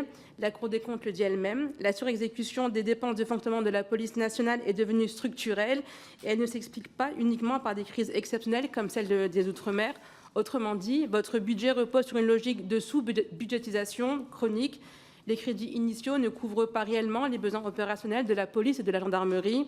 Vous sous-évaluez les besoins réels, puis vous revenez ensuite en cours d'année avec des ouvertures de crédits, de décrets, des ajustements successifs pour colmater les brèches. Résultat, vous imposez au Parlement un budget affiché comme maîtrisé, alors même que son équilibre réel repose ensuite sur une gestion d'urgence permanente et des corrections budgétaires successives. Alors, on va regarder l'effet secteur par secteur. Prenons un exemple, le 17. C'est le premier accès des citoyens aux services publics de sécurité, plus de 10 millions d'appels par an. Et pourtant, dans votre budget, il n'existe aucun plan d'investissement clairement identifiable pour moderniser les centres d'opération et de renseignement, pour renforcer les capacités de traitement, pour réduire les délais de décrochage. Un service qui reçoit plus de 10 millions d'appels annuels devrait constituer une priorité absolue. Il n'en est malheureusement rien. Même logique concernant l'accueil des victimes. Le délai moyen de prise en charge au commissariat est passé de 38 minutes en 2023 à 40,5 minutes en 2024. Et rien dans ce budget ne prévoit d'inverser cette tendance. Comment vouloir mieux protéger les victimes tout en laissant se dégrader les conditions concrètes dans lesquelles elles sont reçues? Et pour rebondir sur les conditions d'accueil, parlons aussi de la rénovation des bâtiments employés par les forces de police et de gendarmerie. Selon le rapport des Sénats, les crédits d'investissement de la mission sécurité représentent des crédits de paiement effectivement décaissés, moins de 2% du budget total. Et la gendarmerie nationale elle-même estime que ses besoins d'investissement à 400 millions par an, soit plus du double de ce qui lui est alloué. Le résultat, c'est des projets reportés année après année, des capacités saturées, des infrastructures vieillissantes. Dans ma circonscription, le commissariat de Roubaix illustre parfaitement cette réalité-là. La situation est tellement devenue préoccupante que le bâtonnier de Lille lui-même s'en est saisi en 2022. Les jeunes sont dans des états indignes. Ce n'est pas un cas isolé, c'est le symptôme d'un sous-investissement immobilier chronique que votre budget ne traite pas. Sur le numérique, comme les collègues l'ont dit, la situation elle est plus que préoccupante. La Cour des comptes, dans son rapport de 2025, alerte explicitement sur un risque de décrochage numérique des forces de sécurité intérieure. À l'heure où la criminalité organisée investit massivement le cyber, les réseaux numériques et l'intelligence artificielle, nos agents accusent un retard croissant. Face à cela, les dépenses numériques de votre ministère restent marginales. Une sous-exécution des investissements numériques pour la police nationale et aucun pour la gendarmerie. C'est un angle mort stratégique que ce budget ne corrige pas. Il y a aussi ensuite la question humaine et elle est grave. En 2024, 27 policiers, 26 gendarmes se sont suicidés. Le taux de suicide au sein des agents est structurellement plus élevé que le reste de la population. Et que prévoit votre budget pour y répondre ? Les crédits consacrés à la prévention des risques psychosociaux stagnent à 1,6 million d'euros, malgré l'inflation, malgré l'épuisement documenté des agents, malgré les alertes répétées. La Cour des comptes pointe par ailleurs des départs massifs, des difficultés croissantes de fidélisation, un recours de plus en plus systématique aux contractuels. On ne peut pas donner toujours plus aux policiers, aux gendarmes, aux sapeurs-pompiers, au personnel administratif, tout en raisonnant uniquement en logique comptable. Le soutien aux agents ne peut pas se résumer à des discours et doit se traduire en moyens réels. Alors, Monsieur le Ministre, ce budget ne manque pas de discours, il manque de choix, il manque de priorités claires, il manque surtout de courage budgétaire face à des besoins que tout le monde, y compris la Cour des comptes, documente et alerte depuis des années. Alors, mes questions. Êtes-vous prêt à prendre des engagements chiffrés et datés sur la modernisation des plateformes d'urgence, sur les investissements numériques, sur la prévention du suicide pour les agents, sur la remise à niveau du parc immobilier? Ou ce budget restera-t-il une année de plus un budget de façade qui sacrifie l'investissement structurel sur l'autel de la communication politique? Et enfin, quand mettrez-vous fin à cette logique d'affichage sécuritaire, pensée avant tout pour répondre à des objectifs de communication politique et de rentabilité électorale, au détriment des investissements de fonds dont nos forces de sécurité ont réellement besoin, car à force de substituer la démonstration d'autorité à une véritable stratégie d'investissement public, vous contribuez surtout à banaliser les réflexes autoritaires sans jamais traiter durablement les fragilités structurelles de notre service public de sécurité. Je vous remercie. Monsieur le ministre.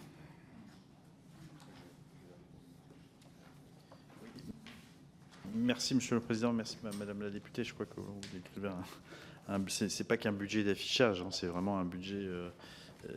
Enfin, là, on est là pour parler de l'exécution en 2025.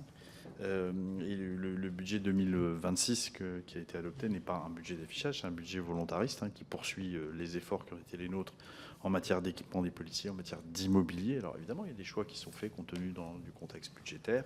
Je note quand même que néanmoins, on a pu relancer un certain nombre d'investissements immobiliers, on a pu en mener à terme, on a pu réaliser et engager la rénovation du commissariat de Roubaix, qui est à hauteur de 2 millions d'euros. Donc voilà, il y a un certain nombre de choix qui sont faits et on ne peut pas dire que ce n'est qu'un budget.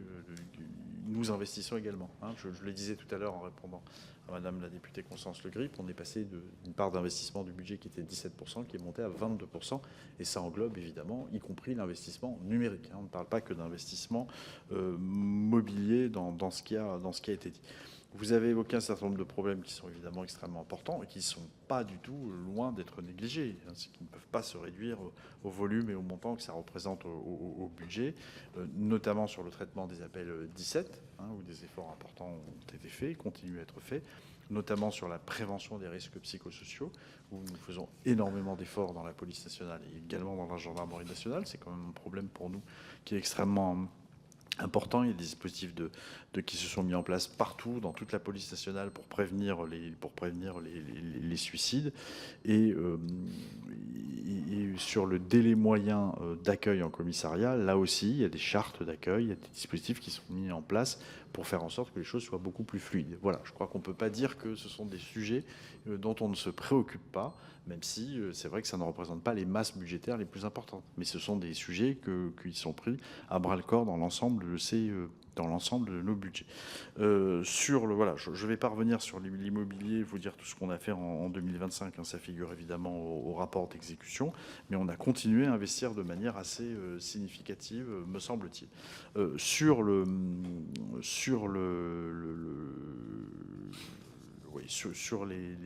bilan de l'action qui est la nôtre, on n'est pas que sur de l'affichage, et bien au contraire, avec des résultats qui augmentent de manière significative. Je parlais en répondant tout à l'heure à monsieur le rapporteur général, évidemment, des chiffres de la délinquance, mais pas que. Il y a aussi ce qu'on appelle toute la lutte contre la criminalité organisée, qui fait qu'on est passé à près de 57 000 mis en cause pour trafic de stupéfiants, là où on était à 44 000 l'année dernière. Donc voilà, on continue à afficher des résultats, tout en se préoccupant de l'investissement immobilier et du bien-être, évidemment, des personnels de la police et de la gendarmerie. Voilà, sur le 17, je n'ai pas de... Oui, je pourrais aussi vous dire, madame la députée, qu'on a mis en place un certain nombre de dispositifs comme le 17 cyber, qui diversifie notre 17 pour les victimes de cyberinfractions et qui est un guichet unique le guichet unique pour les victimes, et aussi un contact chat aussi également avec les forces de sécurité intérieure. Voilà, on fait aussi énormément d'efforts et de modernisation pour améliorer la qualité de notre service. Merci. On va passer à Sophie Mette. C'est le même genre d'exercice, mais normalement un peu plus réduit, pour 6 minutes. D'accord, mais sinon j'aurais été un peu, comme vous n'êtes pas tous présents, vous auriez pu récupérer un peu de temps. Allez-y. Merci, Monsieur le Président. Monsieur le Ministre, bon, vous avez déjà répondu à beaucoup de questions, donc il y aura peut-être un peu de redites et je m'en excuse. Merci pour vos éclairages donc, et les réponses que vous avez apportées aux différentes questions. Avec plus de 25 milliards d'euros exécutés, la question, contrairement à d'autres politiques publiques, n'est plus celle de la hausse des crédits, mais bien celle du pilotage. Et à cet égard, j'aurais 2 questions à vous poser. La première concerne le risque de décrochage numérique. Bon, vous en avez parlé. La LOPMI affichait une ambition technologique historique. Pourtant, en 2025, le numérique ne représente plus que 1,7% des dépenses exécutées. Nous faisons face à une sous-exécution dramatique de 28% dans la police, tandis que la gendarmerie n'avait ouvert aucun crédit d'investissement en programmation. En parallèle, la masse salariale absorbe 82% des crédits. Monsieur le ministre, face au point de bascule annoncé dès 2026 sur les dépenses hors personnel, comment comptez-vous sanctuariser l'ambition technologique de nos forces face à une criminalité de plus en plus cyber? Et ma deuxième question, je voulais vous interroger sur la soutenabilité de vos investissements. D'un côté, la police nationale affiche une sous-exécution massive de 80% de ses autorisations d'engagement immobilière, entraînant le report de projets de commissariat pourtant très attendus. De l'autre, la gendarmerie accélère mais voit ses restes à payer bondir.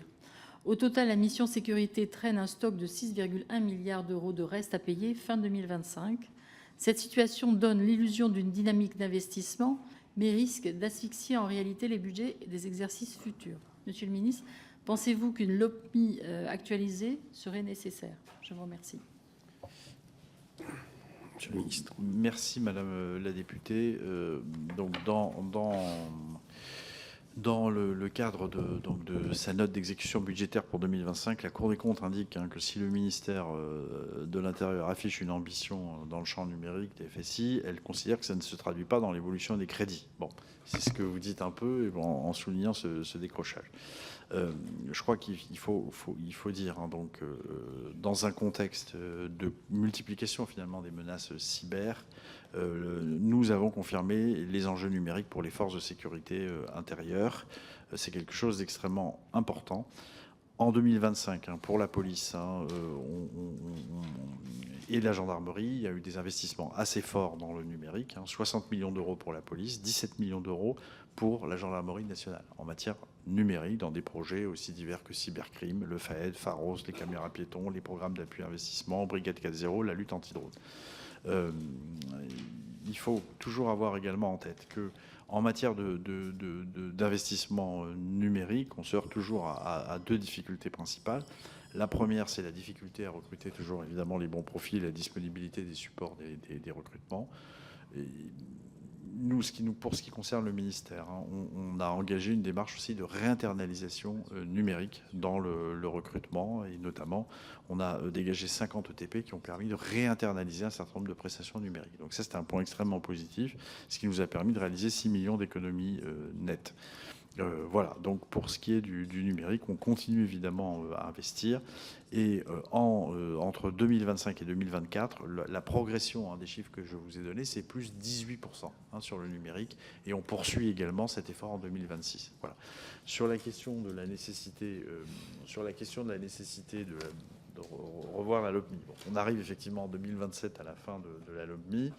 On a engagé un certain nombre de travaux. Moi, j'ai pris l'initiative et la responsabilité d'engager un certain nombre de travail pour avoir en tout cas au moins une réflexion programmatique pour le ministère de l'Intérieur, qui débute tout d'abord par une estimation de la menace, une évaluation des menaces, pour essayer de planifier nos besoins sur le long terme.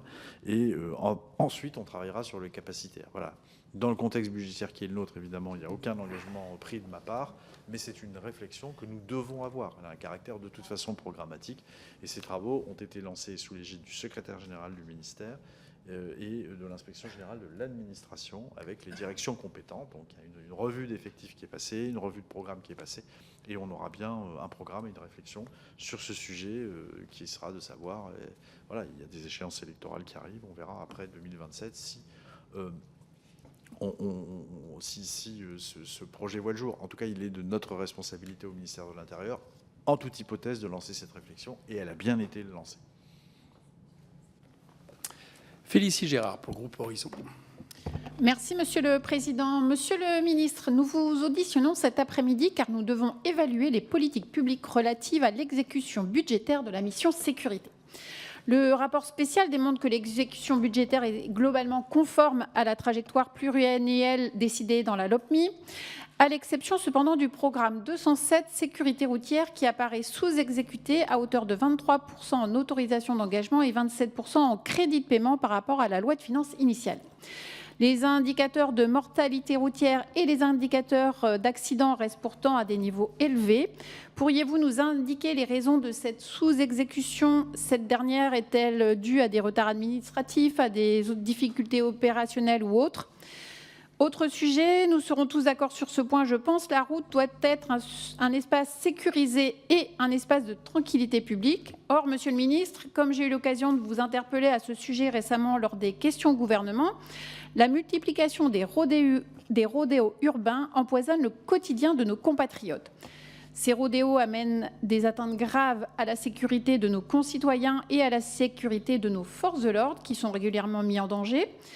La loi de 2018, l'extension de la saisie des véhicules ainsi que les annonces que vous avez faites l'an dernier sur la prise en chasse ont été des avancées importantes sur le plan juridique et opérationnel. Mais en parallèle, il y a sans doute derrière ce phénomène une question de moyens financiers et de moyens matériels accordés à nos forces de l'ordre. À ce sujet, pensez-vous que de nouveaux investissements spécifiques soient nécessaires et surtout au regard de l'exécution budgétaire 2025 et dans le but de préparer le prochain budget, envisagez-vous des investissements supplémentaires et ciblés pour lutter contre les rodéos urbains, et si oui, lesquels? Je vous remercie. Monsieur le ministre. Merci beaucoup, Monsieur le Président, Madame la députée.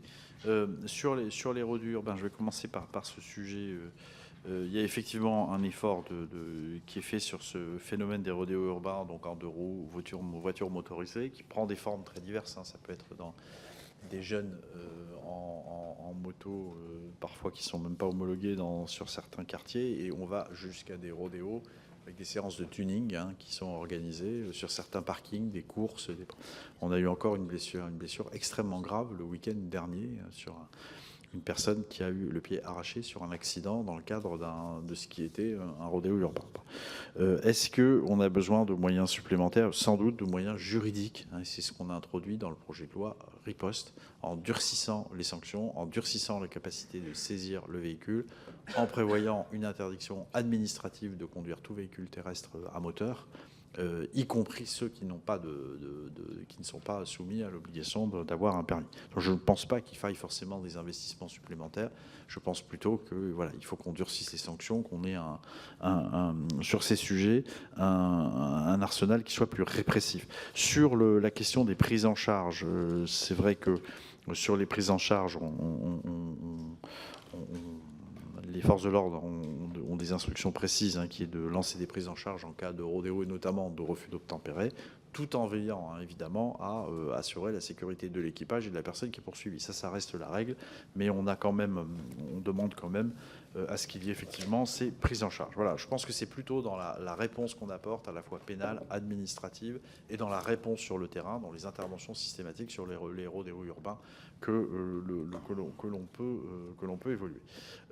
Sur les rodéos urbains, oui, juste, il y a effectivement un véritable enjeu. Les infractions enregistrées entre 2018 et 2025 ont été multipliées quasiment par 7. Donc voilà, on était à 767, on est passé à 5000 en 2018 et on est passé à 5217 en 2025. Sur la première question que vous m'aviez posée, sur la sous-consommation du programme sécurité routière du 207. Donc il y a eu effectivement un ajustement qui a été pratiqué par rapport à l'enregistré, au constaté de l'année dernière, mais honnêtement c'est assez marginal, car les vrais moyens en fait ils sont dans le CAS en fait en réalité. Et la mobilisation des crédits, la mobilisation des crédits est assez forte. Voilà. Donc on reste très concentré sur ce programme également sécurité routière, sur ce programme 207. Voilà, je crois que vous vouliez compléter. Madame Gérard. Oui, juste une petite précision. En fait, le commissaire de police nationale de Roubaix me dit que la difficulté de ces agents, c'est qu'ils ont du mal à qualifier le côté répétitif du rodéo. Et pour qu'il y ait rodéo, il faut qu'il y ait répétition. Et ils ont souvent du mal à qualifier cette répétition. Et donc, du coup, à sanctionner. Oui, enfin, après, en soi, c'est une infraction. Donc, voilà. Donc, en soi, c'est une infraction. Vous avez parfois la mise en danger de la vie d'autrui, non-respect des obligations de sécurité. Voilà. Donc, voilà. Comme je vous ai sous la main, je me permettrai 2 petites questions plus qualitatives. Il y en a une, c'est un lien avec les questions qu'on vous a posées. Vous avez répondu, j'allais dire, par des données un peu quantitatives, c'est-à-dire en lien avec le méga-feu qui a eu lieu dans l'Aude et les prospectives par rapport à, vu le réchauffement et vu les années de sécheresse qu'on peut prévoir, les incendies à venir. Est-ce que vous avez fait des études un peu prospectives en imaginant le même type de méga-feu qu'il y a eu l'an dernier, ou si de mémoire, on a quand même été pas loin de rassembler dans l'Aude une bonne partie des capacités anti-incendie qu'on avait sur le territoire, et si dans le même temps se produit le même type de méga-feu ou plusieurs feux de taille importante qui valent les mêmes moyens. Est-ce qu'il y a une réflexion là-dessus? Parce que ça, c'est pas complètement exclu. Est-ce que vous avez des travaux sur ce genre de choses? La capacité à faire face à plusieurs événements de même nature. Oui. Oui, absolument, bien sûr. Et donc? Bien sûr, on fera face, bien sûr. Bien sûr, non, mais on se prépare toujours à une multiplicité d'événements, bien sûr. Oui, mais excusez-moi, mais si je repose la question, c'est que le méga-feu de l'Aude, je l'ai connu pas loin d'être en direct, et sauf si vous me dites l'inverse, on sait que beaucoup de pompiers venus de beaucoup d'endroits se sont rassemblés, y compris les moyens Canadair. Donc j'ai du mal à penser que le même type de feu au même moment, vous me dites on fait face, comment on fait face? Oui, c'est ça qui m'intéresse. Là, Monsieur le Président, vous me posez... C'est pas une question piège. Non, mais justement, ça demande quand même un peu de recul et d'analyse. Quand il y a un feu comme ça de cette importance, il y a effectivement les pompiers locaux, il y a des colonnes qui sont constituées de SDIS, ce qu'on appelle des colonnes de renfort, qui sont constitués, qui interviennent, et puis il y a les moyens nationaux. On a un certain nombre de moyens nationaux qui interviennent, dont ceux dont on a parlé, les Canadair et d'autres, des forces de sécurité civile, avec une stratégie qui consiste à essayer d'arrêter le feu dès le départ, le plus vite possible. Donc déjà, vous avez une stratégie qui est claire, qui est très opérationnelle, et on mobilise des moyens nationaux. Voilà, donc on ne cesse de renforcer nos effectifs. On a créé, par exemple, le quatrième qui monte en puissance, le quatrième Formisque de Libourne. Voilà. Mais évidemment qu'on travaille à des scénarios. Le scénario du pire est toujours envisagé, mais ce qui compte, c'est d'intervenir le plus vite possible et d'éviter qu'on se retrouve à gérer plusieurs sinistres en même temps. Vous savez comme moi que c'est pas tout le temps possible d'atteindre l'incendie dès le départ. J'ai une deuxième type de question. Il y a plusieurs affaires récemment dans pas mal de villes sur des violences, parfois même des décès dus à des trafics de drogue. Et puis il y a aussi des réussites, et je le sais pertinemment parce qu'il y a une des villes qui est dans ma circonscription, sur l'extinction de points de deal suite à des opérations de police sur le long terme menées de manière très volontariste. Je pense à Saint-Ouen. Comment vous choisissez aujourd'hui ce type d'intervention par rapport aux villes qui subissent le même genre de situation? Parce que mon impression, c'est qu'à certains moments, il n'y a pas le même genre de forces qui sont déployées par rapport à telle ou telle ville.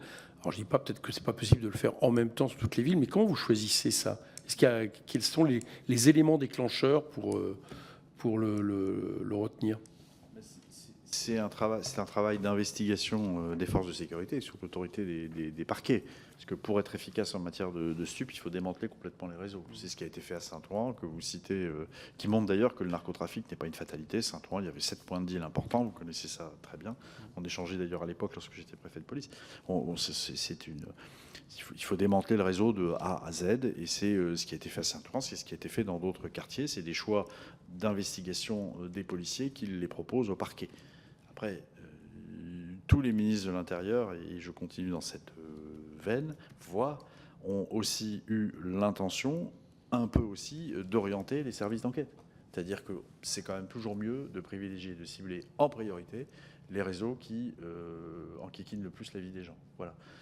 Ce sont des plans qui ont été lancés maintenant il y a plus de 10 ans, donc qui ont pris des noms divers et variés. Ça s'est appelé l'approche globale à Marseille. En Seine-Saint-Denis, il y a eu le plan pour la Seine-Saint-Denis, où le choix qui est fait et qui est proposé au parquet, parce qu'au final, c'est les parquets qui décident, mais le choix qui est fait, ça ne peut pas être qu'un choix qui repose sur le côté lucratif du point de deal, le fait qu'on va interpeller plus tard. Ce qui compte aussi, c'est de débarrasser nos concitoyens des deals là où ils créent le plus de nuisances. Ça, c'est un élément important qu'il ne faut pas oublier dans la politique publique de lutte contre la criminalité organisée. Et donc, il y a des choix qui sont faits, effectivement, sur un certain nombre de points. Quand vous avez des points où vous avez une multiplication de règlements de compte et de nuisances, oui, un certain nombre de choix qui sont faits, et on essaie d'orienter l'action policière en priorité sur ces territoires, en lien très étroit avec les parquets. Ok, on discutera, parce que j'ai l'impression qu'il y a d'autres endroits où le choix, c'est tout aussi enquiquinant pour les populations. Il n'y a pas forcément les mêmes forces déployées, mais on en discutera. Merci, Monsieur le ministre, d'avoir répondu à toutes les questions. Et, chers collègues, on se retrouve, je ne sais pas quand d'ailleurs. Bon, pas très grave. On se retrouve en tout cas. Merci.